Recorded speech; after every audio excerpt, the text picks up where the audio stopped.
Je vous remercie, je remercie les participants, hein, les plus jeunes comme les plus anciens. Et vous avez remarqué que je tiens bien le micro tel qu'on me l'a appris. Parfait. Hein, c'est parfait. Donc voilà, donc on a un sujet pour clôturer avant les conclusions de notre fin de journée. On a un sujet qui est important, en tout cas, parce qu'il pose le sujet responsabilité civile professionnelle et choix de spécialité, qui est un sujet en amont de tout ce qu'on vient de voir. Nous avons des jeunes médecins ou des jeunes en cours de devenir des médecins qui vont se poser la question de leur spécialité, de leur orientation salariée, hospitalière, privée, publique, libéraux. Donc ce sont des questions que nous sommes tous posés, mais qui aujourd'hui ont certainement une résonance différente quand on parle de responsabilité civile professionnelle et tout ce qui va autour. Donc est-ce qu'il y aura au terme de cette heure et demie de discussion une véritable orientation? Nos jeunes confrères vont nous le dire. Qu'en est-il de la réalité des sinistres? Les assureurs, l'ONIAM, se feront un plaisir de nous en parler. Quelles seront la réalité des primes qu'on a aujourd'hui à supporter? Parce que pour un médecin libéral ou pour un établissement de santé, on supporte la charge des assurances, même si pour autant la couverture assurantielle est primordiale dans notre exercice. C'est ce qui nous sécurise. Donc on a un certain nombre de questions à se poser, même type de questions qu'on peut avoir sur la judiciarisation de notre profession. L'ensemble est un ensemble assez impalpable. Il y a des questions qui vont se poser sur la réalité et sur le ressenti. Parce qu'il faut voir que ce sont des éléments qui, pour nous, sont tous imparfaits. On n'en a pas la connaissance des statistiques, on n'a pas la connaissance de la réalité du terrain. Et pour nos jeunes confrères, il en est certainement de même, voire encore pire pour eux, parce qu'ils sont en cours de formation et ils n'ont certainement pas tous ces éléments-là. Donc voilà, il y a une vérité qui est à trouver certainement entre les deux. Il y a des orientations qui vont être prises ou pas pour leur carrière professionnelle, qui seront peut-être pas liées à cette notion-là. En tout cas, la rémunération joue, ça c'est sûr. Est-ce que dans la réflexion, on va aller jusqu'au bout de la rémunération, du brut passé au net, en se disant « je choisis une spécialité parce que je vais bien gagner ma vie, mais je la choisis pas parce que je gagne bien ma vie, mais je vais payer tellement de primes que tout compte fait, ça m'intéresse moins ». Donc ça, c'est des discussions à avoir. Et puis après, il y aura un véritable sujet qui nous concerne tous, c'est qu'est-ce qui se passe quand il y a un incident en cours de carrière, ce qui arrive fréquemment. Je siège à la CCI de Corse depuis très longtemps, donc j'ai vu passer beaucoup de monde.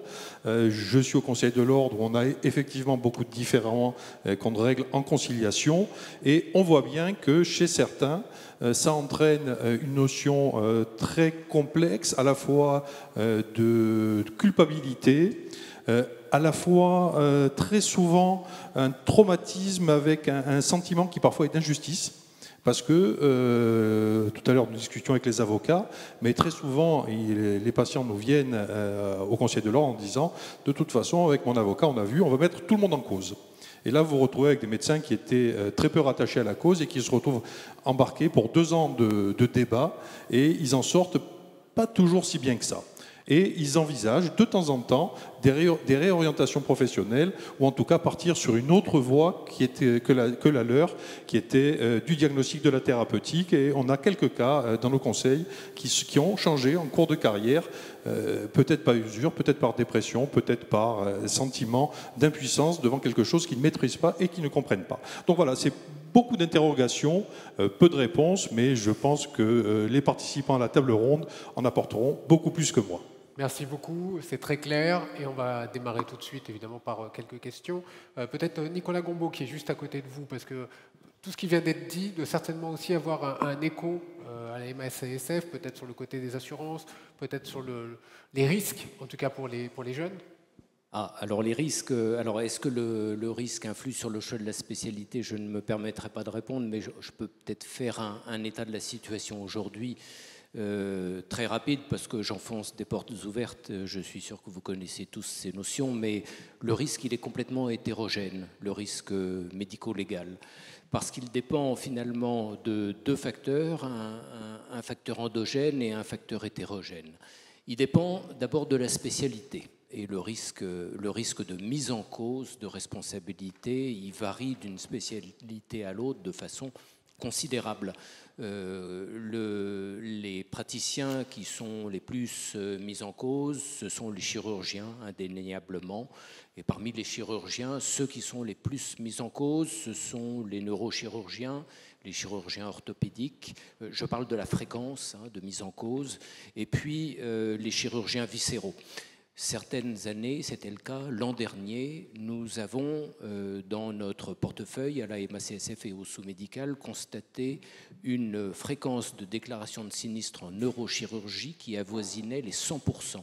C'est-à-dire que quand nous assurions dans l'année 100 neurochirurgiens libéraux, nous enregistrions 100 plaintes. C'est vous dire que l'exercice, il est à très haut risque statistiquement. Alors, ça ne veut pas dire que chacun avait une plainte à son actif, parce que malheureusement, certains en avaient plusieurs dans l'année et d'autres n'en avaient pas.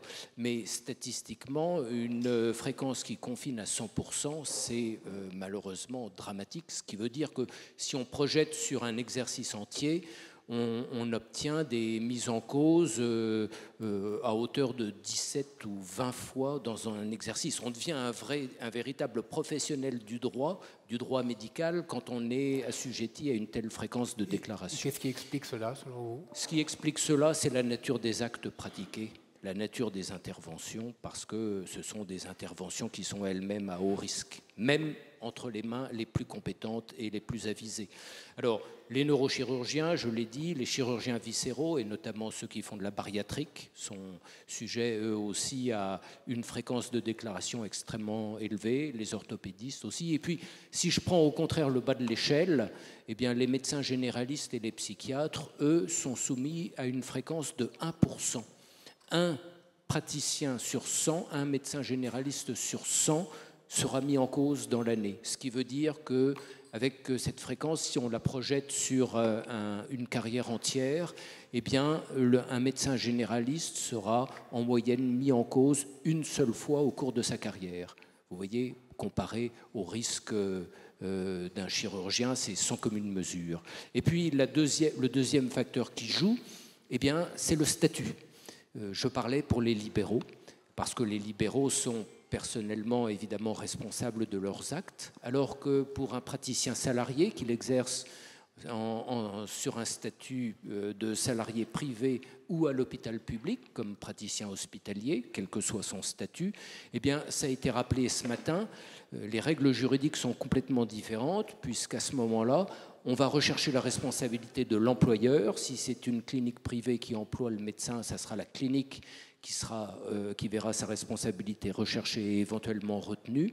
Si c'est un praticien à l'hôpital public, ce sera le juge administratif, le tribunal administratif qui jugera, et ce sera la responsabilité de l'hôpital qui sera recherchée et non pas celle du praticien, sauf des cas extrêmement rares que sont la faute détachable de la fonction et puis la possibilité aussi de mettre en cause la responsabilité pénale, mais ce qui est dans l'un et l'autre des deux cas assez exceptionnel. Donc une très grande hétérogénéité au risque qui se traduit évidemment sur un plan assurantiel par une échelle de primes qui varie du tout au tout, parce que évidemment les primes, les cotisations, elles sont fonction du risque. Ce qu'il faut avoir comme grande métrique, il n'y a pas de statistiques officielles, mais j'espère que vous me croirez sur parole, parce que j'essaie de colliger toutes les informations depuis maintenant de nombreuses années. Et vous savez, au niveau de la MACSF, je publie nos statistiques chaque année.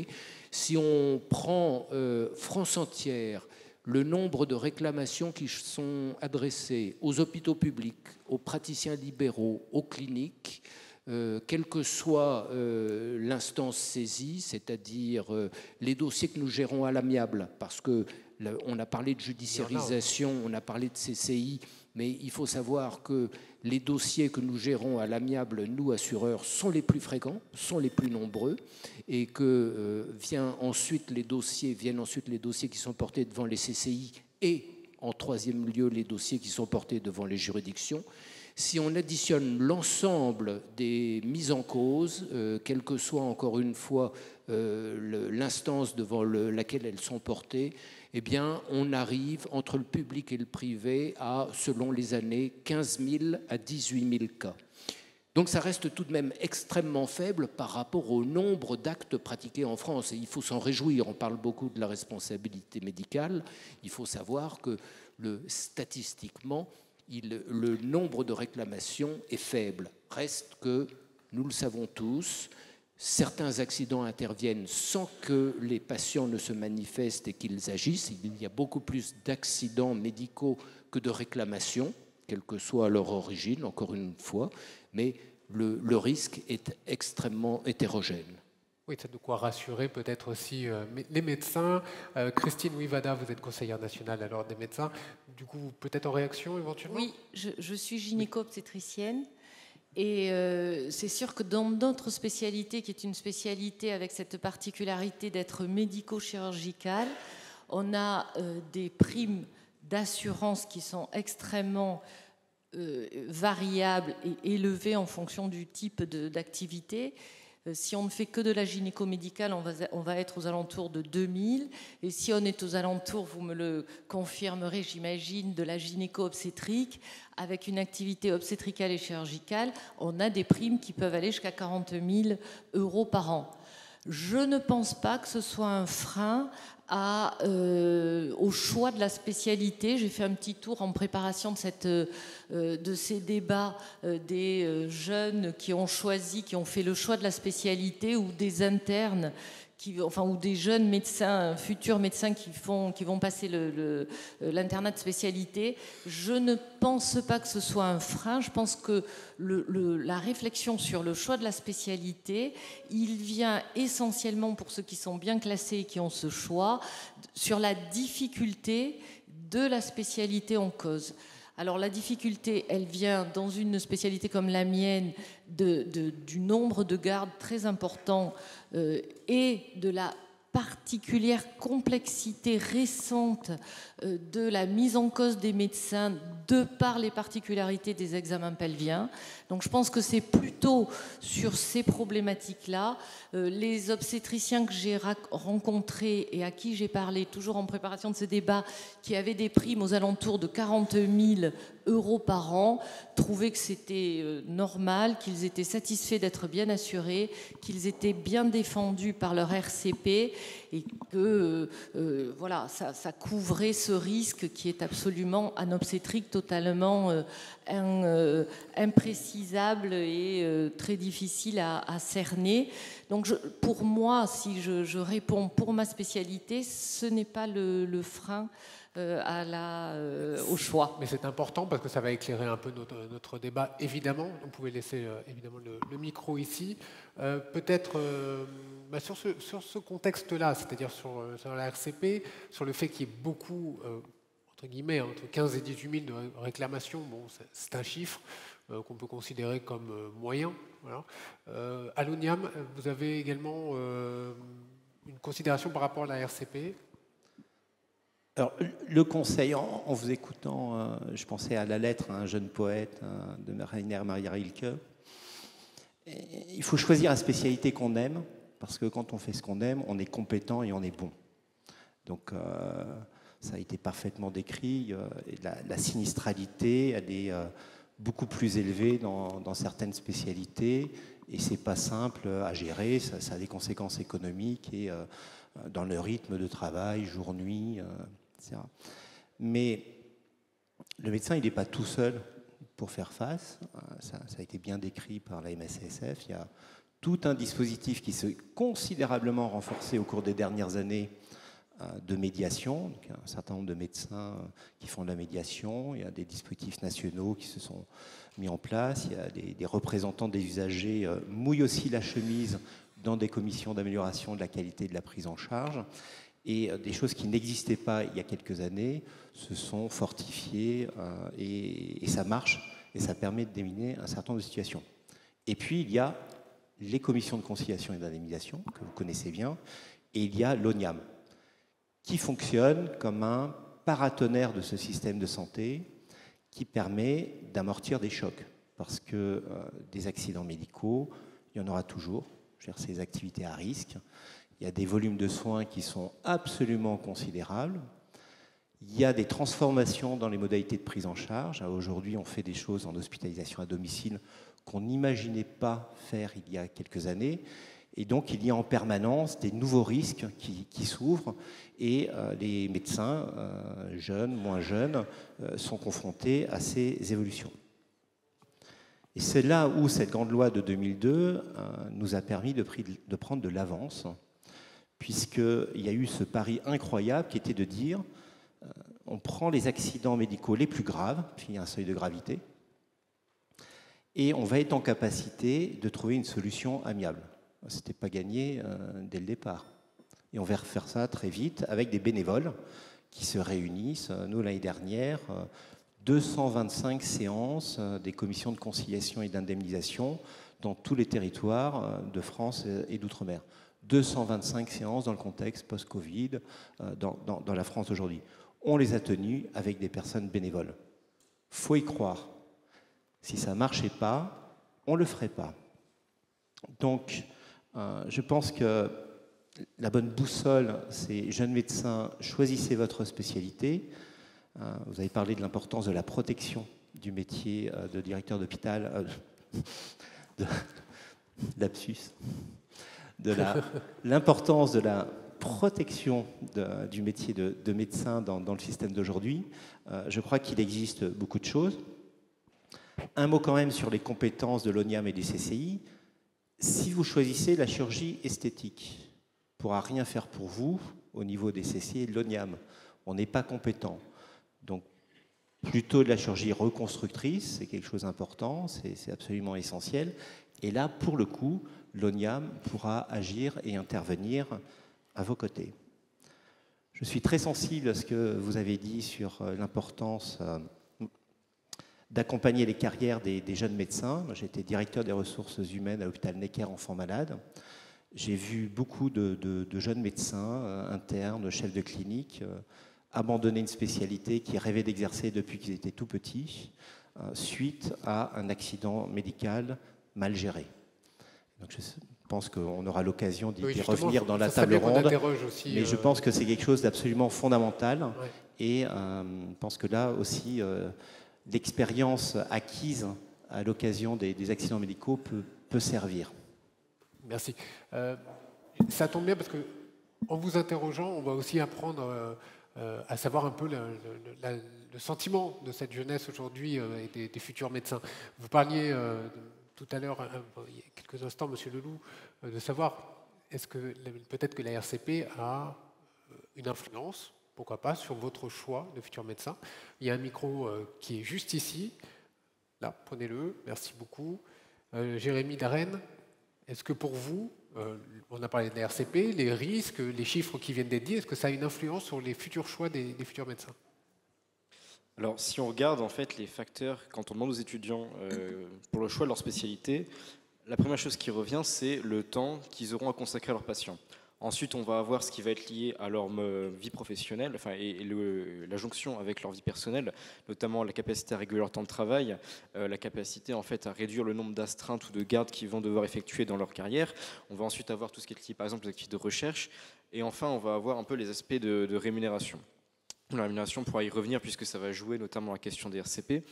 Mais globalement, si on traduit la question de l'impact du poids des RCP dans le choix des spécialités, en fait, c'est demander aux étudiants quels risques acceptables d'erreur et de poursuite en fait, pourraient ne pas les dissuader de choisir la spécialité qu'ils auraient aimée.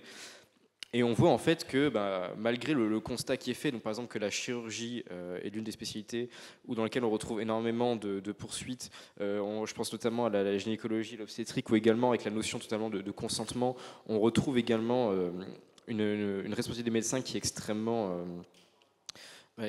forte.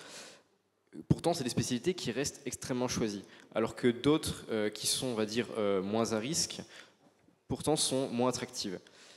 Et au niveau donc de l'aspect rémunération, qui est aussi une part importante, puisque voilà, ça a un coût, les poursuites, on voit que ça n'a pas réellement d'impact, puisque de toute façon, les spécialités qui sont plus susceptibles d'attribuer des coûts pour des poursuites éventuelles, finalement sont les spécialités qui non seulement sont les plus lucratives, mais en plus qui bénéficient d'avantages qui font qu'elles restent attractives pour les étudiants, notamment le statut, l'importance, l'attractivité de la spécialité, donc c'est-à-dire l'effet de manque qu'il va avoir, puisque plus la spécialité est prisée, plus les internes ou les futurs internes vont vouloir s'y diriger.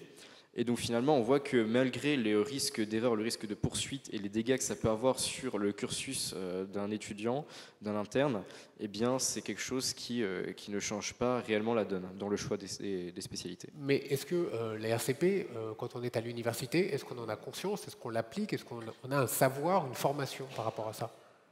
Alors, est-ce qu'on en a conscience? Pas réellement. Donc la RCP, en fait, elle n'est pas obligatoire pendant le premier et second cycle, et même le troisième cycle. En revanche, il faut voir que de plus en plus, quand même, les étudiants commencent à prendre conscience. Tout bêtement, les étudiants, généralement, sont... dans le cadre de leur cursus pédagogique, amenés à collaborer ensemble avec des systèmes de cours partagés ou autres, et donc passent forcément pour ce genre de dispositif par leurs associations, qui également animent la vie étudiante. Et la plupart de ces associations, par exemple, sont en partenariat avec des assurances qui, justement, quand même contribuent à sensibiliser au RCP. Et donc on voit que même si c'est quelque chose qui est quand même assez méconnu, la plupart des étudiants, dès leur premier cycle, ont déjà quand même souscrit à une assurance. Voilà. Mais après, effectivement, c'est quelque chose qui est quand même assez méconnu. On en prend de plus en plus conscience plus on augmente dans les études, c'est-à-dire que pendant les premiers stages de premier cycle, on n'a pas réellement de responsabilité, on est beaucoup plus encadré.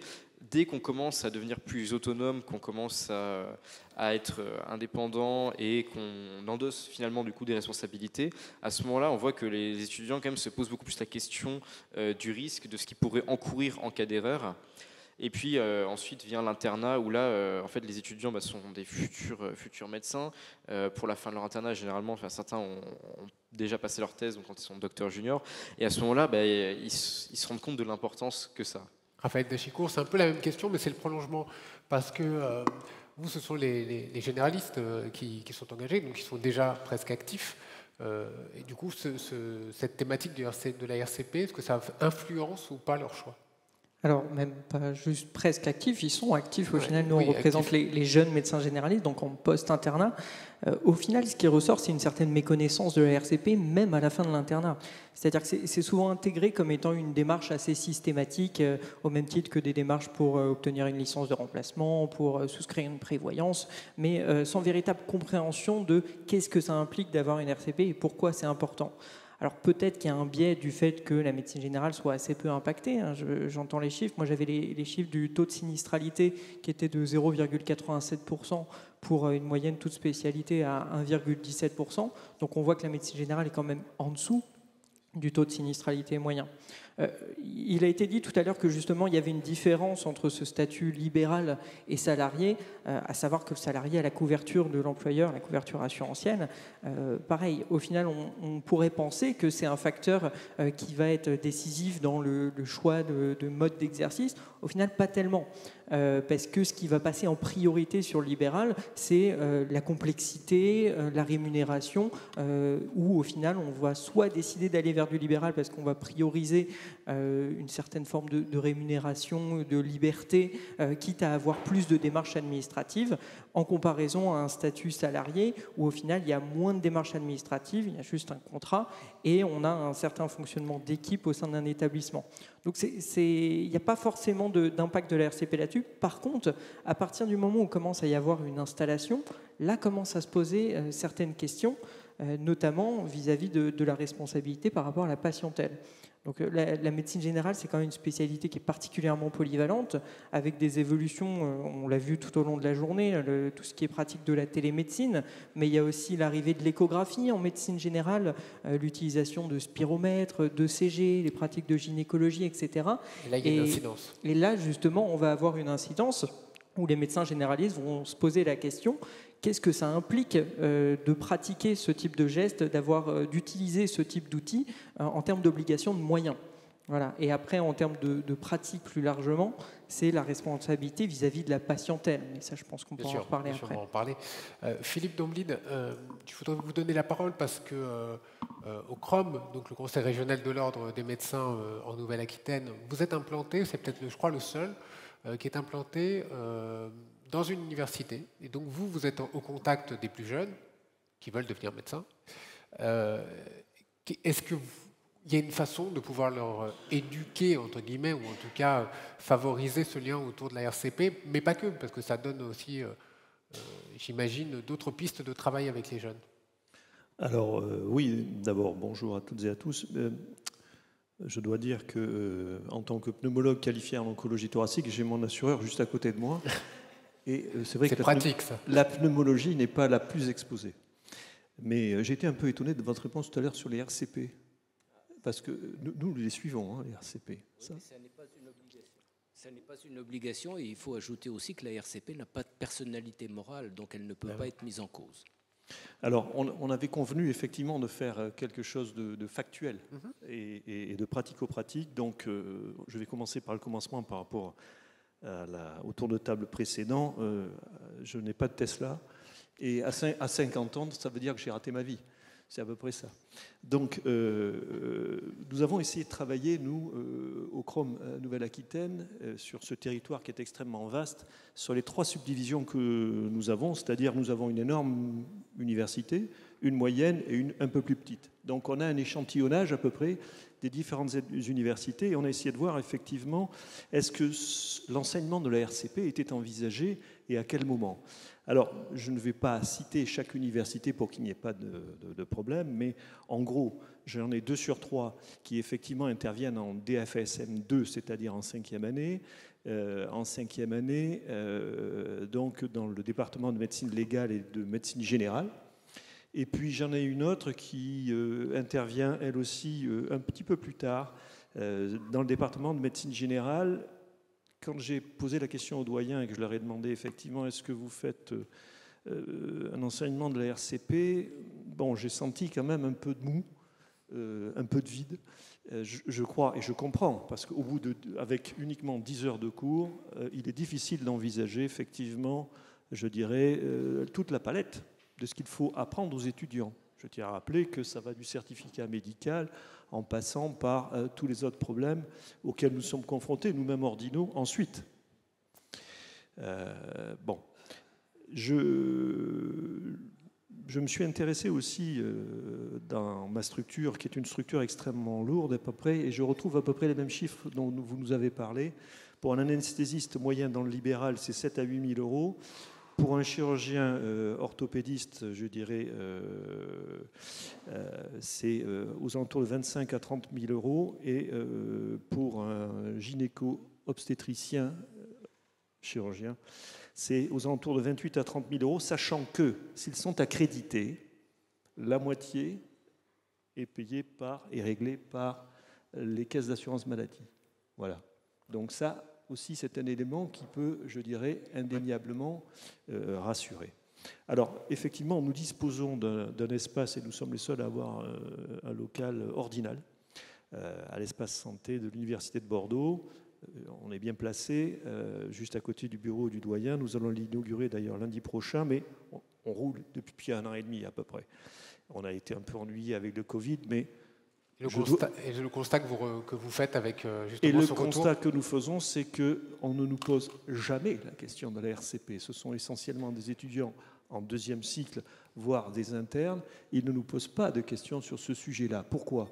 Parce qu'ils ont déjà déterminé leur spécialité et que c'est au décours de l'exercice de leur spécialité qu'ils vont se confronter aux problèmes et qu'à ce moment-là, effectivement, ils vont se poser la question, et c'est probablement peut-être aux alentours, avec les formations et éventuellement autour des assureurs, qu'effectivement, ils vont poser des questions une fois installés. Mais est-ce que ça pose un problème ?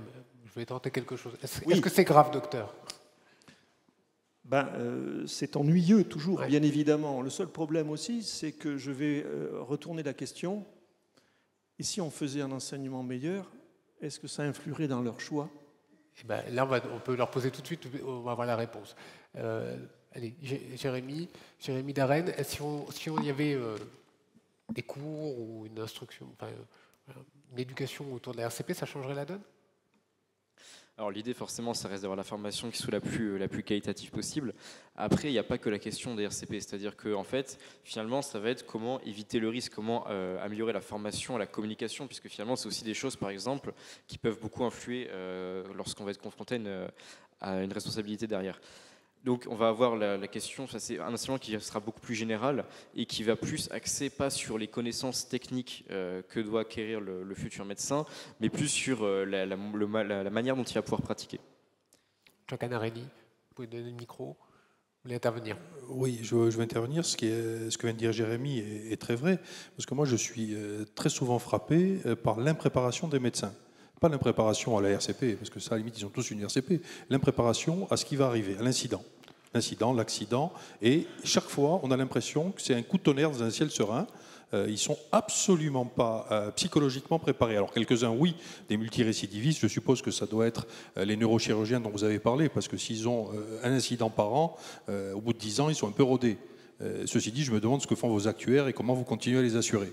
Parce qu'avec un incident par an, vous devez vraiment mutualiser avec tous les autres. Non, toute plaisanterie mise à part, quoique c'est un vrai sujet, je pense, et je m'adresse plutôt à Jérémy, à Raphaël, est-ce que vous, quelque part, on vous prépare, non pas à dire, en vous expliquant qu'il faut prendre une RCP, vous devez être couvert, mais est-ce qu'on vous explique ce qui se passe quand vous avez un problème de ce genre, quand vous êtes en quelque sorte traîné devant une instance, vous avez un assureur à prendre, un avocat, vous avez un patient, une famille en face de vous qui ont une réalité de souffrance. Est-ce que vous êtes préparé à ça? Est-ce que vous avez un enseignement sur ces sujets? Et ça c'est un élément fort. Alors, Raphaël Dachicourt, pour une réponse. Alors, moi j'ai récemment fini mon internat, donc je vais pouvoir témoigner de ce que j'ai eu dans mon internat. La réponse est non. Je n'ai pas eu de formation là-dessus. Et ce qui est dommage, c'est que justement, le 3e cycle, l'internat, c'est le moment où on commence à se confronter à l'exercice pratique. C'est notamment les premiers remplacements pendant l'internat. Et on se rend compte que finalement, on commence cet exercice sans avoir ce bagage nécessaire pour être préparé, comme vous le dites, aux situations problématiques qu'on va évidemment rencontrer dans notre carrière. Donc non, on n'y est pas préparé. Après, c'est aussi l'enjeu de la 4e année de médecine générale, de préparer vraiment un exercice professionnalisant. Donc on espère que ce sera des sujets qui seront sur la table à ce moment-là. Je rappelle c'est un véritable enjeu. Je crois que ça fera plaisir à Stéphane Loustric de voir que la 4e année servira à ça. Et je crois qu'il faut vraiment apprendre à encaisser les coups et surtout à répondre bien, à communiquer avec les patients. Et ça rendra notre métier beaucoup plus facile. Je rappelle que la salle peut intervenir à tout moment s'il y a des questions que vous souhaitez poser. On va commencer par Sébastien Leloup et après M. Combeau. Y compris en médecine générale, vous avez dit c'est de plus en plus polyvalent. On voit des accidents médicaux gravissimes qui coûtent extrêmement cher et qui font que pendant des années, le médecin est préoccupé, n'arrive plus à construire sa vie comme il aimerait, et ça peut durer des années et des années. Donc moi, ce point de discussion m'apparaît absolument fondamental aujourd'hui. Se former avant l'accident sur quelle peut être la conduite à tenir en cas d'accident médical m'apparaît un kit essentiel maintenant dans l'exercice du métier de médecin. C'est comment expliquer les choses, comment annoncer les complications, dire ce que l'on sait, ce que l'on ne sait pas, ne pas dissimuler ou donner l'impression qu'on est en train de dissimuler quelque chose. Éviter les plaintes injustifiées, c'est absolument fondamental pour vous parce que la sinistralité, elle va augmenter et vos coûts d'assurance, elles vont augmenter, vous allez avoir un profil. Donc être formé indépendamment de graves accidents, mais de permettre de faire en sorte qu'il y ait moins de plaintes contre vous est quelque chose d'absolument essentiel. C'est toujours désagréable, c'est décourageant de recevoir des plaintes et donc il faut vraiment se former par des personnes qui ont de l'expérience sur ces sujets de manière à pouvoir faire face en ayant réfléchi au sujet. L'un des points absolument essentiels, c'est la qualité de l'information qui est donnée. Ça ressort beaucoup des plaintes devant les commissions de conciliation et d'indemnisation et également auprès de l'ONIAM. Bien noter l'information. Le chef de service médical de l'ONIAM m'a dit qu'il faut recommander de dicter le compte-rendu en présence du patient, en précisant ce qui a été abordé. Il faut qu'il y ait une information sur les complications, les alternatives, évoquer le post-opératoire, c'est-à-dire de dire que voilà, s'il y a besoin, n'hésitez pas, vous êtes accompagné, et donc il y a un certain nombre d'étapes. Et ne pas penser qu'à son acte à soi, mais ce qui est avant, pendant, mais aussi après. Et on le voit bien notamment en chirurgie de l'obésité, où effectivement, c'est un point tout à fait essentiel et qui ressort d'un certain nombre d'accidents. Voilà quelques mots sur ce sujet. Monsieur Gombaud, vous vouliez prendre la parole, Nicolas Gombaud, oui. Et après je donnerai la parole à Madame Louis Vada. Je voulais juste faire état, si vous me le permettez, d'une expérience personnelle, parce que la formation, c'est quelque chose qui m'a toujours sensibilisé et pour laquelle j'avais beaucoup d'appétence. Bon, j'ai enseigné le droit de la responsabilité médicale et le droit médical pendant à peu près 35 ans. Je l'ai fait en faculté de droit et puis je me suis aperçu qu'une grande part de mes étudiants après s'installaient comme avocats pour faire des procès à des médecins, donc j'ai arrêté. Après, j'ai beaucoup enseigné en faculté de médecine dans le cadre en D4 à l'époque, en 6e année, et puis les bancs quand même étaient très clairsemés. Je dois dire que alors c'était sans doute en fonction de la qualité de mon enseignement, bien sûr, mais quand on est 5 ou 6 enseignants pour à peu près le même nombre d'étudiants, on en tire les leçons. Et en revanche, jusqu'à il y a 2 ans, j'étais co-responsable du DU de responsabilité médicale à Paris Descartes, où là, en formation post-universitaire, on voyait, mais ça a été signalé ce matin, des praticiens qui étaient extrêmement motivés et extrêmement assidus au cours, comme ça a toujours été tout au long de ces années, et là, avec une véritable envie de progresser. Et donc, par la suite, nous avons créé au sein de la MACSF des modules qui ont un succès assez intéressant sur que faire en cas d'accident médical, que faire en cas de plainte, comment tenir un dossier, que dire à la famille, etc. etc. Mais je dois avouer que ça n'est qu'en post-universitaire qu'on a véritablement un succès. Et en faculté... Pourquoi est-ce qu'on ne peut pas l'avoir avant, finalement ? Je pense que d'abord les cours n'étaient jamais obligatoires et donc encore une fois ils étaient plus que clairsemés et c'est sans doute que les étudiants n'ont pas conscience de l'intérêt du sujet, alors que c'est vraiment du pratico-pratique, parce que bon, on recouvre du reste des intérêts qui, je crois, sont communs au CNOM, puisque c'était comment rédiger un certificat médical, quels sont les pièges à éviter, etc. etc. Chose qui me semble très utile, parce que chaque année, nous voyons dans nos dossiers de sinistres des aberrations, et certains praticiens qui rédigent des choses, enfin les bras nous en tombent régulièrement. Ça peut donner lieu à des plaintes pénales, des procédures civiles ou des procédures devant le Conseil de l'ordre. Donc je crois qu'au niveau de la formation initiale, il y a beaucoup de choses à faire, mais sans doute que la matière ne recueille pas de la part des étudiants un intérêt certain. Merci. Prenez le micro, Madame Louis Vada. Juste, j'insiste sur ce que vous avez dit, l'importance de l'information et le recueil du consentement.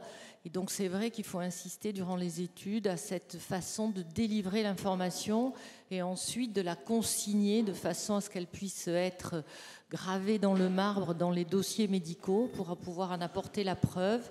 Et puis, également, se former à la communication. Mais c'est important d'avoir des formations spécifiques durant les études, mais il faut aussi reconnaître que c'est la pratique et c'est notre exercice et notre communication avec les patients qui va se répéter au cours de nos années. C'est cette expérience qui va faire qu'on va être plus apte à appréhender et cette délivrance et ce recueil de consentement d'une manière beaucoup plus sereine. Donc il y a aussi l'expérience qui aide à être assis dans cette pratique et dans cette difficulté face à un litige.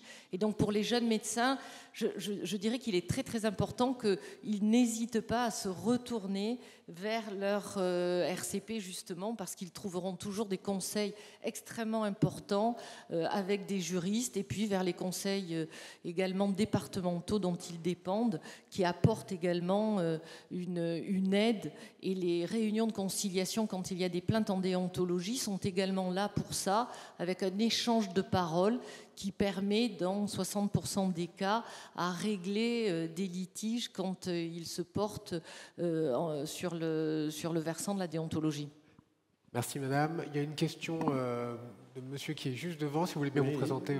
Oui, René-Pierre Labarrière, président de la section exercice professionnel du CNOM, et par ailleurs président du CD 74. Pour aller dans le sens de ce disait Christine Ouivada, un sujet important dans la formation, c'est aussi de dédramatiser la situation pour les médecins et leur faire comprendre que ce n'est pas infamant d'être malheureusement devant une situation difficile. Et je crois que c'est notre rôle, en particulier au niveau des départements, quand on les reçoit, c'est de leur expliquer cela pour qu'effectivement, et on voit bien cette façon difficile de vivre une plainte que ressentent les médecins, et je crois qu'il faut vraiment qu'on leur fasse comprendre que, bien sûr, il y a des choses inexcusables, mais la plupart, en tout cas les présidents de département qui sont là, on sait bien que la plupart des plaintes, c'est des erreurs, c'est des fautes, c'est pas de la malveillance, et il faut vraiment arriver à sortir de notre tête ce caractère infamant. Et le deuxième point sur lequel nous avons un travail à faire, à mon avis, c'est ce qu'on peut classer de plaintes entre guillemets abusives, qui représentent quand même un nombre important et qui met régulièrement en colère nos départements, nos conseillers départementaux, en se disant que cette plainte n'est pas fondée ou a priori ne l'est pas, et le médecin n'est pas protégé dans ces situations-là, et il y a un travail à faire. Merci beaucoup. Philippe Nombrine, peut-être en réaction, et après j'interrogerai... Alors, pas franchement en réaction, mais plutôt pour compléter ce qui vient d'être dit. Je pense qu'effectivement, dans les études médicales, et particulièrement dans le deuxième cycle, il y aurait la place pour une formation précoce au management de l'entreprise médicale, je crois. Apprendre un petit peu l'étudiant à l'entrepreneuriat. Je pense que c'est ça aussi un des éléments ensuite de l'explication aussi de la difficulté que l'on a, et comme on l'a vu par la commission jeunes médecins il y a 4 ans, qui avait fait une enquête dans la section exercice professionnel, où on a vu qu'effectivement les internes étaient très intéressés par le libéral, ils envisageaient dans 75% de s'installer dans le libéral, et puis finalement à la sortie ça en fait 12. Il y a de la perte. Donc je crois que ça c'est très important, et puis on relèvera jamais assez le malheur qu'a été ce deuxième cycle. Alors, il y a la réforme actuellement du deuxième cycle, mais l'ancien deuxième cycle avec les ECN tels qu'ils étaient formatés avec les items. Nous l'avons vécu parce qu'on nous avait permis dans le département de médecine générale de faire cours en DFSM 3, en 6e année. Mais pour intéresser un étudiant, il fallait être dans les items de l'internat. C'est-à-dire que si, à l'internat, à l'ECN, l'item n'y était pas, vous pouviez traiter le cours. Il n'était pas vu. C'était très simple. Alors, j'avais essayé de truander un peu pour le secret médical. Ça me permettait de parler effectivement du code déontologie, et puis j'avais pu traiter l'institution ordinale, mais je voyais bien qu'effectivement, le secret médical était un des items, mais les autres ne l'étaient pas. Donc je pense que ça aussi, j'espère qu'avec la réforme du deuxième cycle, cela se modifiera. Mais je crois qu'il y a vraiment la place pour un module, je dirais, entrepreneurial à l'intérieur de l'université. Une fusée, si le premier étage ne marche pas, le satellite ne sera jamais mis en bonne position. Bah justement, on va peut-être poser la question à Jérémy Darenne et Raphaël Dachicourt.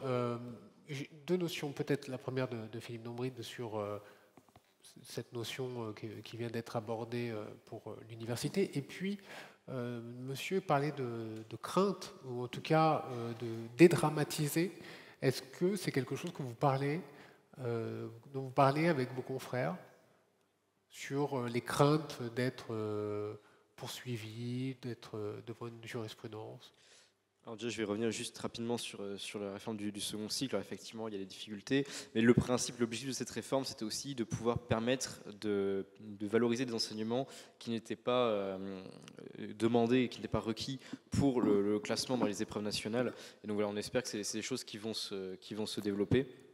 Et donc pour compléter donc sur la crainte, effectivement, nous c'est des choses alors à notre échelle et pas tellement sur les erreurs, mais effectivement c'est des choses dont on parle avec les étudiants puisqu'ils ont forcément des fois des vécus de stage. Et alors là on sort un peu du cadre uniquement de l'erreur, mais il y a un accompagnement derrière qu'on fait donc en tant qu'association et pour lequel on pousse aussi pour que par exemple le ministère de l'Enseignement supérieur mette en place ce genre de cellules. Il y a des dispositifs qui existent actuellement et qui sont encore à développer, mais effectivement la prise en compte et la dédramatisation de l'erreur, c'est quelque chose qui peut être ajouté à ces dispositifs, qui peut être développé et surtout qui peut être intégré peut-être directement aussi à la formation. Et sur l'autopoint, sur la dédramatisation nécessaire, le fait de dédramatiser, est-ce que là aussi vous en parlez régulièrement? Alors le fait de dédramatiser, on n'en parle pas forcément régulièrement, mais c'est quelque chose qui effectivement est aussi à développer. De votre côté, Raphaël Dachicourt? Oui, alors je ne me prononcerai pas sur la réforme du deuxième cycle. Moi, j'ai connu l'ancien deuxième cycle et je suis tout à fait d'accord avec l'analyse qu'il y a eu. On a l'impression qu'à chaque sujet abordé, on ressort un besoin de formation qui est réel, mais ça donne une certaine forme d'inflation de la formation énorme, et qui n'est pas cohérente avec ce qu'il y avait au niveau des épreuves classantes nationales qui posaient réellement problème. J'ai entendu beaucoup dire que les étudiants n'étaient pas dans les amphithéâtres, très certainement qu'ils étaient à la bibliothèque universitaire en train de travailler leur collège. Au-delà de ça, sur tout ce qui est formation à la dédramatisation ou bien à l'annonce diagnostique, à la communication, il y a des choses qui sont mises en place dans le troisième cycle et qui se poursuivent aussi derrière, après le troisième cycle, par des mises en place de groupes d'échange de pratiques ou des groupes BALINT aussi simplement. Et puis c'est aussi le rôle syndical parfois de recueillir malheureusement certains médecins en détresse que très régulièrement on réoriente vers l'ordre justement parce que soit ils n'ont pas osé contacter l'ordre, soit ils n'étaient pas forcément au courant du rôle de l'ordre dans telle ou telle situation et on essaye de jouer ce rôle d'intermédiaire parfois. Christine Louis-Vada et juste pour parler de la dédramatisation, dans notre spécialité, on est plutôt à l'heure de la dramatisation. Parce que les plaintes pour violences obstétricales et gynécologiques lors des examens pelviens ont sensibilisé d'une manière extrêmement forte et violente, j'utilise bien le mot violente, les médecins spécialistes et également les jeunes internes que je croise dans la spécialité. Il y a une réflexion très très forte sur, au-delà de l'information parfaitement délivrée, du consentement parfaitement recueilli, sur la pertinence de continuer à faire des examens cliniques. Ça revient de plus en plus. C'est une réflexion qu'on mène au sein du collège des gynécologues obstétriciens. Quand est-ce qu'on va décider d'arrêter complètement de faire un toucher vaginal ou un toucher rectal compte tenu des risques? Et ça, c'est vraiment un tournant dans notre exercice. Il faut être aux côtés des médecins pour les protéger, les défendre, les accompagner dans la spécialité. Au Conseil national, on a mis en place une charte sur les règles de bonne pratique de l'examen. Dans le collège, on a fait des picots qui définissent par pathologie la conduite à tenir en précisant si on va devoir faire un toucher ou pas. Mais il y a quand même là pas du tout de la dédramatisation. On en est loin. On est dans la phase très très aiguë de la dramatisation avec une vraie interrogation dans la spécialité. Va-t-on continuer à faire des examens? Je rappelle que dans une maternité, la semaine dernière, il y a eu une plainte pour une sage-femme qui a fait, c'est une sage-femme, on va la défendre aussi, qui a fait un toucher vaginal à une patiente qui rentre en travail. Le couple porte plainte parce qu'ils avaient précisé qu'ils refusaient d'avoir des touchés vaginaux. Je ne sais pas comment on peut évaluer un travail sans faire des touchés vaginaux. Donc c'est pour vous dire qu'on arrive à des situations, même si la plainte est rejetée, qui quand même créent une suspicion pour les professionnels de santé. Christine Levada, gardez le micro parce que je voudrais essayer de prolonger un petit peu. À quoi est-ce dû, selon vous? Pourquoi est-ce que ce moment traverse une phase aiguë? Alors, c'est l'évolution de la société. Oui. On va pas montrer du doigt le phénomène MeToo, mais on ne va pas parler du wokisme. C'est pas le sujet aujourd'hui. Il y a une majorité de médecins dans la spécialité qui font extrêmement bien leur examen pelvien, l'information des patients, etc. Mais on est face à parfois des patients dans cette spécialité, de par leur profil, de par les associations auprès d'usagers vers lesquels elles vont se tourner, qui vont déclencher, qui vont se sentir agressés pour des gestes qui font partie inhérente d'un examen mené correctement, parce que c'est très intrusif, la gynécologie, et ce n'est pas la seule spécialité. Mais chaque fois qu'on fait des examens pelviens, les urologues, les proctologues, on est dans un geste qui est intrusif, qui parfois peut être un petit peu douloureux. Et puis on est peut-être victime, mais c'était il y a fort longtemps, de médecins dans la spécialité qui n'informaient pas et qui ne prenaient pas en compte le ressenti. Peut-être qu'il y a une notion de dialogue, de communication. On a un retour de flamme qui est un petit peu violent, et il faut vraiment être présent aux côtés des jeunes médecins et de tous les médecins d'ailleurs pour les accompagner. Je pense que le balancier va se renormaliser, mais quand on voit des femmes accusées de viol, comme ça l'a été pour une secrétaire d'État, l'affaire a été très médiatisée. Ce n'est pas la seule. On reçoit des plaintes sans cesse. Ça va un petit peu trop loin. Gardez le micro. Monsieur Leloup. Et après, je vous donne la parole, monsieur Canarel. Oui, je dirais de manière un peu distanciée, parce que c'est un sujet particulièrement dans l'actualité, mais une famille bien informée, elle ira moins au procès, plus facilement à l'amiable. Donc ça suppose de réussir cet exercice d'information et de communication qui est difficile. C'est difficile parce que d'abord il faut du temps, il faut y consacrer du temps, donc il faut en mesurer l'importance. Et puis on voit bien qu'il y a des sociologues qui ont fait des études très précises sur ce sujet. Ça a été cité au colloque sur l'expertise médicale organisé par la CCI de France. Prenez un médecin qui parle à 7 personnes de niveaux éducatifs, culturels différents, qui tient un propos pendant 30 secondes, qui donne une information sur les risques, les alternatives, etc. Et puis qui demande ensuite ce qui a été compris par les uns et les autres. Parce que finalement, en communication, ce qui est important, c'est ce qu'on dit, ce qu'on consigne par écrit, mais c'est aussi ce qui est compris par l'autre. Et c'est là où c'est pas simple. Donc, je pense que là, il y a quelque chose qu'effectivement, il faut investir dans ce moment-là.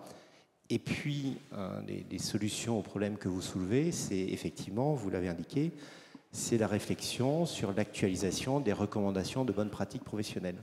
C'est tout ce travail qui est fait par les médecins et qui associe de plus en plus les représentants des patients par rapport à il y a quelques années, où effectivement, maintenant, il y a des modalités d'élaboration qui font que il y a des évolutions sociétales, des choses qui n'étaient pas à l'ordre du jour il y a quelques années, dont on voit bien aujourd'hui qu'il faut s'en préoccuper. Un exemple que vous citez sur la sage-femme est très précis. Et donc, il faut trouver des solutions, mais qui sont réfléchies par les sociétés savantes, la Haute Autorité de Santé, de manière à trouver des solutions. L'objectif est d'y arriver. On a affaire, les plaintes qui sont remontées au collège sur des violences, il y a quand même toujours aussi un problème de personnalité. On a affaire à des personnalités qui, avec l'évolution sociétale à laquelle vous faites allusion, remettent en cause systématiquement le médecin. Vraiment, l'information très bien délivrée. Je peux vous citer des exemples. En oncogynéco, il y a une plainte actuellement au pénal contre un professeur de gynéco parce que dans la surveillance du cancer du col de la patiente, qui refusait au bout de 5 ans à se faire suivre par sa gynécologue de ville. Il a donc une plainte parce qu'il a fait un toucher vaginal et un toucher rectal. Ça fait partie des recommandations. La plainte, elle sera rejetée. Il y a une instruction, ça va être classé, etc. Mais il faut se mettre, monsieur, du côté du médecin qui, pendant des mois, qui d'abord va être reçu par les OPJ. C'est d'une violence extrême pour des médecins. On peut dédramatiser, mais on n'arrivera jamais à effacer ce que c'est que de passer 3 heures chez des OPJ comme si on était un criminel, parce que c'est du pénal, et qu'on est accusé d'actes de torture et de barbarie. Donc il y a une instrumentalisation, à mon avis, du fait de la justice, et d'ailleurs c'est formidable que des procureurs aient accepté de ne plus reconnaître qu'on pouvait associer l'intentionnalité sexuelle à un acte technique médical comme un toucher vaginal. Ça a été une grande avancée dans un très court, un laps de temps très court, mais il faut bien comprendre les conséquences quand le travail a été parfaitement bien fait, je ne parle pas des exceptions, la violence de ce que ça représente pour des médecins qui vont être totalement lavés, mais qui auront passé des mois d'angoisse et à se dire je ne vais plus faire un toucher vaginal pour surveiller une patiente après cancer du col irradié et je vais faire des IRM et ce ne sera pas aussi performant. Et on va être obligé de les encourager à ça. C'est un exemple, merci beaucoup. Jean Canarelli, peut-être pour resituer un peu le débat. Voilà, pour revenir un petit peu à nos jeunes confrères, avec toute la problématique que tu viens d'exprimer, je ne voudrais pas les paniquer. Absolument pas négliger. Voilà, non, je crois qu'on revient sur le problème de la formation et je pense qu'il est important de réfléchir à cette formation. Et cette formation, comme on l'a bien décrit, et tu viens de le décrire avec beaucoup de passion, il faut la vivre. Et pour la vivre, je crois qu'il faut travailler sur ce type de formation, sur de la simulation. C'est la simulation, il faut que vous soyez en condition de voir ce qui se passe réellement, comment vous êtes pris à partie, parce que c'est très fréquent. Hein. Si on regarde bien dans une carrière, vous allez être pris à partie par une famille dans la détresse, avec la violence qui va émaner de cette détresse, avec une société qui devient de plus en plus agressive. Donc c'est une violence qui est surajoutée par la société, et ça, il faut qu'on vous l'apprenne, qu'on vous le montre et que vous le viviez. En dehors de ça, n'oubliez pas, et on vous le dit, et puis il faut le dire à tous les médecins, le rôle des conseils départementaux qui sont en proximité avec les médecins. On est là pour vous aider, vous accompagner. Plusieurs fois dans l'année, malheureusement, et je ne veux surtout pas vous paniquer, on a le contact avec des médecins qui ont été victimes soit d'une erreur de leur part avec une agressivité derrière, qui sont convoqués à la gendarmerie, au commissariat, et on les accompagne dans ce qui va leur arriver, ce qui les attend, la façon dont ça va être suivi, et je crois que c'est important aussi. Il faut savoir se retourner sur vos conseillers ordinaux qui pourront vous accompagner. Je rappelle dans la salle, si vous souhaitez avoir un commentaire, une appréciation. Nicolas Gombaud, peut-être pour poursuivre un petit peu sur ce que vient d'être dit par M. Canarelli. Oui, je voulais simplement abonder parce que la simulation notamment situationnelle, elle répond parfaitement, à mon sens, à tous ces objectifs.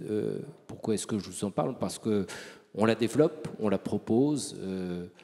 Moi, j'ai eu la chance d'avoir pu recruter au sein de mon entreprise la vice-présidente de la Société française de simulation, et donc qui nous aide à monter ce type de formation en simulation. Ces formations donnent des résultats s'agissant de situations, encore une fois, qui sont exceptionnelles et extrêmement formateurs. Monsieur Dombly, également peut-être un commentaire là-dessus. Après, on va réinterroger un petit peu. Oui, je voulais un petit peu rebondir sur ce que tu avais dit sur les ECN, enfin ce que j'avais dit et ce que tu avais complété. Il faut quand même se dire que les ECN telles qu'elles étaient définies ont duré une dizaine d'années, une douzaine d'années, une quinzaine d'années, et que ce sont ces médecins-là qui vont nous soigner. Donc ne jamais oublier cela. C'est-à-dire qu'une réforme ne gomme pas les erreurs qui ont été faites précédemment ou les oublie. Donc, il faut bien assumer effectivement ce qui a été fait et ce qui est fait. Je crois qu'il faut toujours revenir sur l'université, essayer d'impliquer le plus dans les universités des médecins qui effectivement ont une expérience. Alors, je n'ai pas d'idée de corps intermédiaire particulier. Je pense que l'ordre des médecins est bien positionné, entre autres. Mais je crois qu'effectivement, il faut essayer de le faire participer le plus possible à l'ensemble de ces formations. Parce que vous le disiez bien, c'est ce que je disais tout à l'heure, c'est un pack. Ça va des certificats médicaux jusqu'à la RCP, en passant par d'autres sujets, dans lesquels vous n'êtes absolument pas sensibilisé. Raphaël Dachico, je vous donne le micro. Quand vous avez entendu ce qu'a dit Christine Louis-Vada, quand vous entendez la condition, vous mettre en condition, et mettre en condition les plus jeunes, est-ce que c'est fait aujourd'hui? C'est suffisamment fait? Est-ce que vous êtes en demande de plus de stages? Mais au final, ce qu'on voit, c'est qu'on est assez tardivement au final confronté au libéral. Ouais. Il y a un stage maintenant qui a lieu pendant le deuxième cycle, mais la majorité de la formation est toujours très hospitalière, avec une façon de fonctionner qui est quand même très différente du libéral, et du coup le lien avec le patient n'est pas du tout le même dans cette relation avec le médecin traitant. Le fait d'y être exposé avec un certain compagnonnage, ne serait-ce que sur la tenue de dossier, ça n'a absolument rien à voir dans ce qui se passe en établissement de santé ou dans un cabinet de médecine générale libérale, sur l'utilisation de tel outil, sur le fait de récupérer des biologies, de savoir quoi faire, comment gérer avec beaucoup moins de moyens techniques à disposition. La gestion de l'incertitude n'est pas du tout la même, et il y a un besoin de formation, mais de formation pratique aussi là-dessus. Donc vous demandez éventuellement à pouvoir faire des stages Un vrai virage ambulatoire de la formation, ouais. C'est avoir plus de stages en libéral, notamment pour ceux qui ont un projet professionnel d'exercice en libéral, bien évidemment. Bien sûr. Même question un peu, Jérémy Darren. Et là, j'allais un petit peu plus loin, c'est-à-dire que vous avez entendu l'exemple que donnait Madame Louis-Vada. Ça vous fait peur? Alors, est-ce que ça fait peur? En fait, c'est quelque chose dont, je vais dire, les jeunes générations sont assez conscientes finalement. Ouais. Puisque là, il y avait le mouvement de libération MeToo, par exemple, qui avait été cité. C'est quelque chose que notre génération a connu. Et donc, finalement, on voit que c'est quelque chose, et même qu'on dénonce également aussi toutes ces violences, notamment le cas des violences obstétricales et gynécologiques. Et donc finalement, d'une certaine manière, on participe un peu à cette dramatisation, mais c'est pas pour dramatiser, c'est vraiment pour lever le doigt sur un problème, pour plus de sécurité pour les patients. Après, il faut trouver ce juste milieu, effectivement, pour juste en fait mettre de côté, on va dire, les médecins qui abuseraient, et puis de l'autre côté, éviter les procédures abusives. Je ne voulais pas rentrer dans le détail de ce qui a été dit, mais simplement le contexte. Est-ce que les jeunes médecins qui rentrent en fonction et qui vont rentrer en fonction, est-ce qu'ils craignent justement ce contexte de société? Est-ce que ça leur fait changer d'avis finalement? Il existe la RCP, on comprend très bien, on essaie d'avancer, mais est-ce qu'ils craignent? Alors je ne dirais pas que ça les fait changer d'avis, mais est-ce qu'ils craignent? Oui, forcément, c'est quelque chose qui peut leur faire peur. On ne sait pas en fait, si je prends l'exemple, puisque je citais une enquête notamment qu'on avait diffusée auprès des étudiants avant leur choix de spécialité, qui était l'enquête MEDSP, qui donc avait pour vocation de définir les grandes lignes et ce qui attirait les étudiants vers une spécialité ou l'autre. Et ce qu'on voit également, c'est qu'il y avait une question qui demandait si les étudiants se sentaient prêts et surtout qu'ils avaient connaissance de ce qui les attendait après leur spécialité. Et on voit qu'à 60%, les étudiants en fait répondaient que non. C'est-à-dire qu'ils avaient conscience qu'ils ne connaissaient qu'une infime partie du métier qu'ils allaient choisir. Et pourtant, ils le choisissaient quand même. Donc c'est-à-dire que là, si on prend l'exemple de la gynécologie, on va avoir des étudiants qui, en connaissance des risques, vont choisir cette spécialité en sachant également qu'ils ne savent pas tout sur l'exercice. Et donc finalement, on voit que malgré les risques... Mais comment c'est possible? Comment c'est possible d'arriver à ce constat aujourd'hui? En fait, j'ai envie de dire assez simplement qu'une vocation, c'est pas une petite peur qui va la changer. Ouais. On a des étudiants qui s'engagent, qui bravent en fait déjà la première année. On va avoir en plus ces études qui sont extrêmement rudes, et on le voit sur les conflits éthiques de santé mentale par exemple. On va avoir encore maintenant un concours, alors même qui s'appelle l'examen, puisqu'il a aussi un caractère validant désormais, mais qui va également définir le choix des étudiants dans leur spécialité. Donc, c'est-à-dire qu'en fait, on va dire qu'on n'est plus un obstacle près. Bravo. Monsieur Canarelli, peut-être commencer à résumer un petit peu ce que l'on a dit cet après-midi dans ce débat, et plus généralement, si vous avez un ou deux commentaires à faire en plus. Je voulais savoir si la salle éventuellement avait également des questions, mais il me semble... Oui, madame. Alors je vais juste prendre la question et puis ça nous permettra d'avancer une conclusion. Allez-y, je pense que ça doit être connecté. Je vous en prie. Toujours pas. Oui, vous m'entendez? Parfaitement. Bonjour. Voilà, Hélène Follins, juriste au Conseil du Nord. J'avais juste une question sur les remplacements qui sont effectués par les étudiants avant donc leur inscription au tableau. Les remplacements donc, qui sont effectués avec une licence de remplacement, mais qui n'ont pas été autorisés par le conseil départemental. Est-ce que l'étudiant, s'il y a un sinistre qui a lieu pendant le remplacement, est-ce qu'il est couvert si le conseil départemental n'a pas autorisé le remplacement? Et donc c'est un exercice qui n'est pas vraiment régulier. Est-ce que quelqu'un peut répondre? Jean Canarelli? La réponse sera peut-être au niveau des assureurs, mais en tout cas, ça va être très compliqué.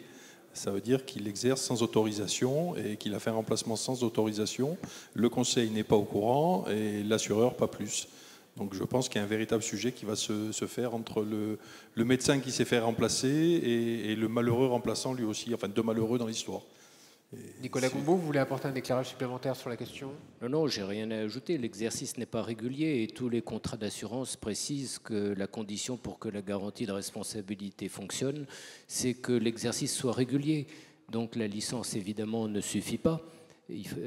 Sans l'autorisation, l'assureur sera parfaitement recevable à dénier sa garantie. C'est extrêmement dangereux.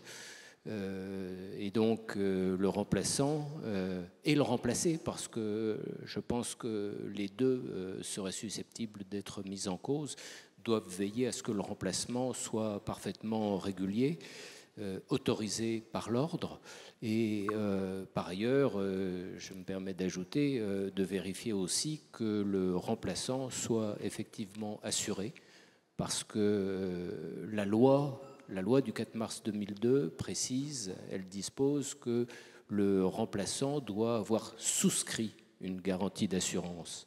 Et à mon sens, le fait d'utiliser ce verbe proscrit la solution dans laquelle certains se trouvent, de dire mais moi, en tant que remplaçant, je suis assuré au titre de la garantie du médecin que je remplace.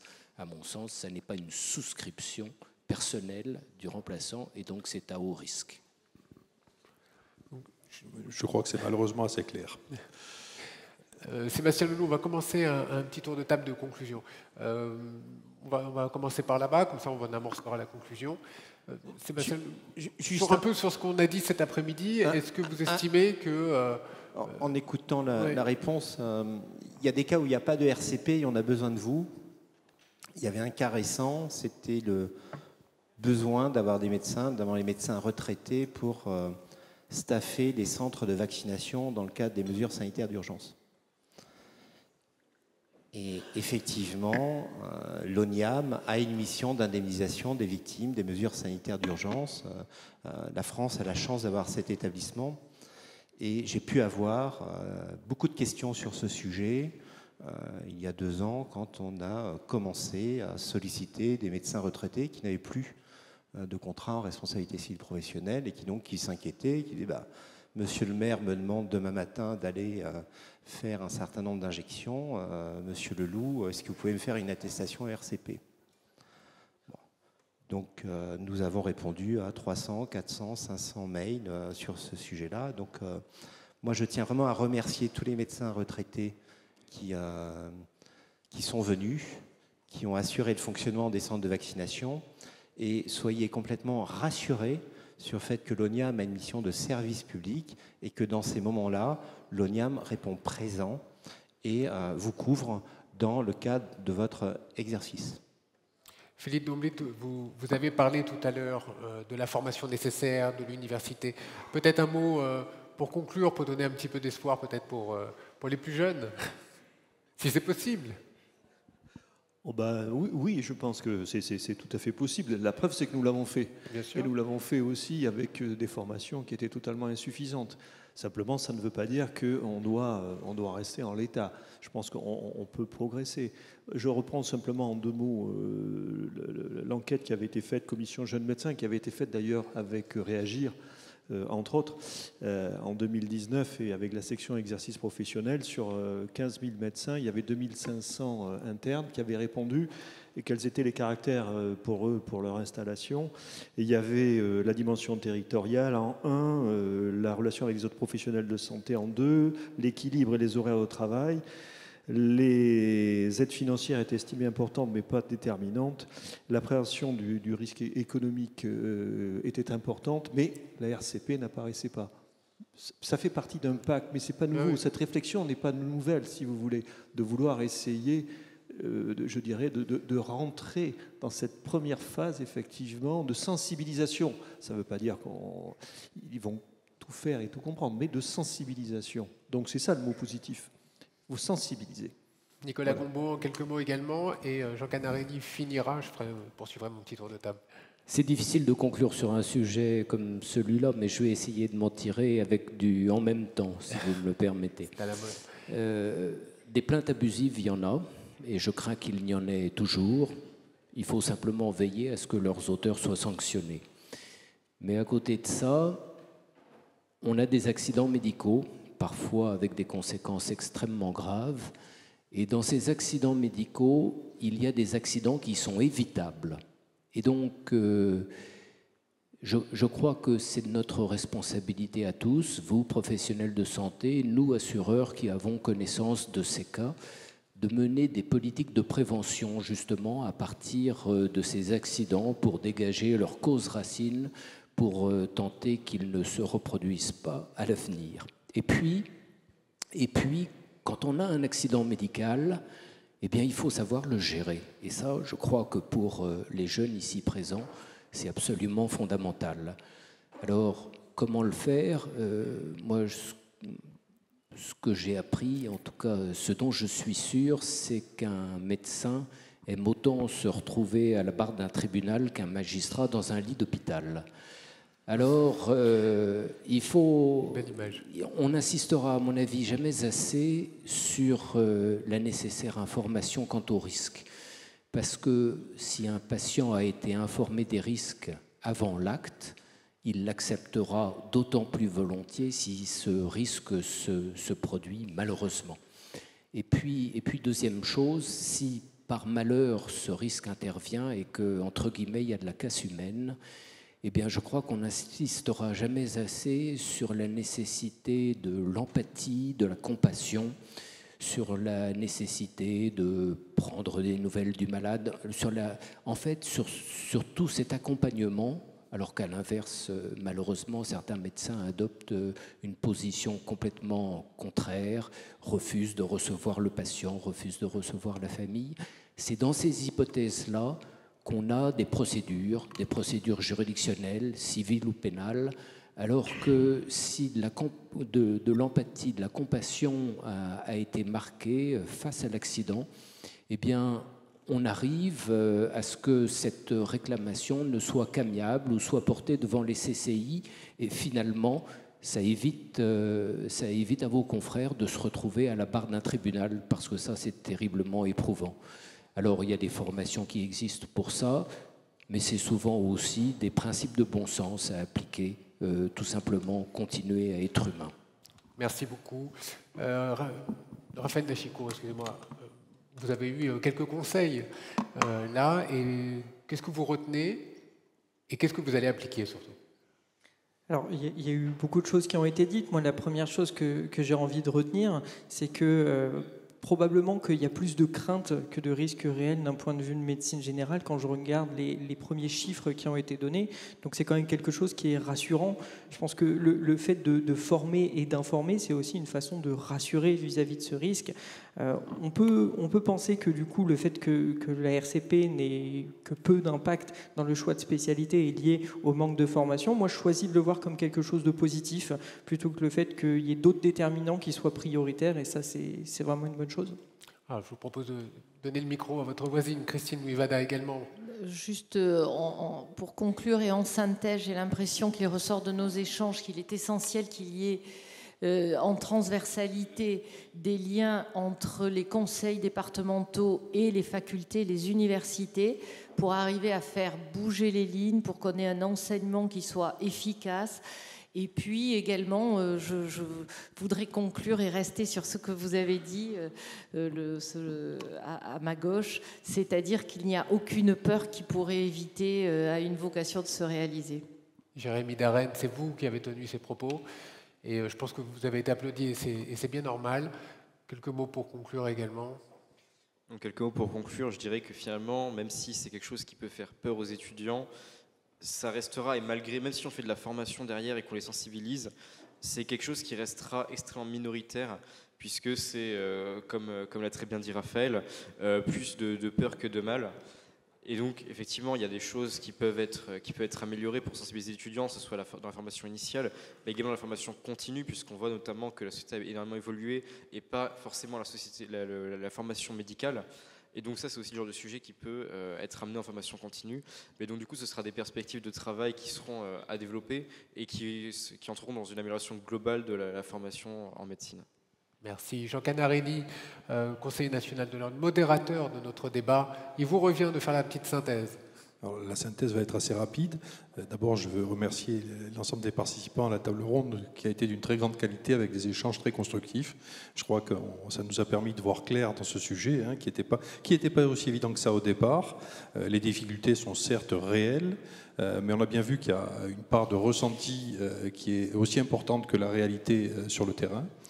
On a bien vu qu'il y a une insuffisance de formation, et donc ça veut dire qu'on peut continuer à améliorer le vécu des médecins et des patients, parce qu'il ne faut pas oublier que de l'autre partie souffre aussi dans ces circonstances. Il y a un vrai sujet de communication, il va falloir communiquer. Il y a une société qui a évolué, avec une hypersensibilité de cette société et donc des citoyens qui sont confrontés aux difficultés médicales. Et le médecin de l'autre côté, lui aussi est un citoyen et il a cette hypersensibilité. Et l'ensemble est à améliorer par un travail quand même de fond. Et on a cité plusieurs pistes comme la simulation qui serait intéressante et qui pourrait faire progresser le vécu des uns et des autres. Mais je crois qu'au final, la question qu'on se posait au départ de cette table de ronde, c'est que le choix des étudiants dans la spécialité ou dans l'orientation professionnelle est assez peu, voire pas du tout impacté par la RCP. Et je retiendrai qu'un mot qui est quand même le mot emblématique de cette table ronde, c'est vocation. Et je remercie Jérémy de l'avoir prononcé, parce que la vocation prime et le plaisir d'avoir un métier qu'on a voulu faire passe avant tout. Et le choix passera par la vocation et par le métier et non pas par des considérations assurantielles ou rémunération. Et je crois que c'est important de l'entendre et ça fait toujours chaud au cœur pour l'ensemble des conseillers ordinaux et de l'ensemble des médecins français d'entendre cette affirmation. Et n'oubliez pas une chose, on va faire le jingle pub, c'est que l'ordre est toujours présent pour vous accompagner. Voilà, ça mérite quelques applaudissements, je pense.